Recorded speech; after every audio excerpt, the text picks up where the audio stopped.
Pay attention because I'm only going to show you once. Transformer, meter, main service disconnect, sub panel, 20 amp breaker, receptacle. If we have a ground fault and we get current on the ground, it's going to travel on the ground.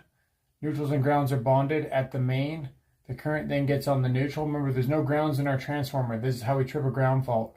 Current goes through the neutral, comes back on the hot, goes right through the main breaker, and finds the source, this 20 amp breaker, and it trips it. Available fault current, maybe 10,000 amps. You can't trip a 20 amp breaker on a ground rod. If you do the math, Ohm's law, you're only going to get about 6 amps of current on the ground to a ground rod. This is how you trip a ground fault. Ground rods are based on 25 ohms or less. You would not believe how many people get this wrong. Ground rods do not dissipate the energy back to the earth to trip on a ground fault. Starts with the case, gets on the equipment ground, goes to the neutral, back to the source. That's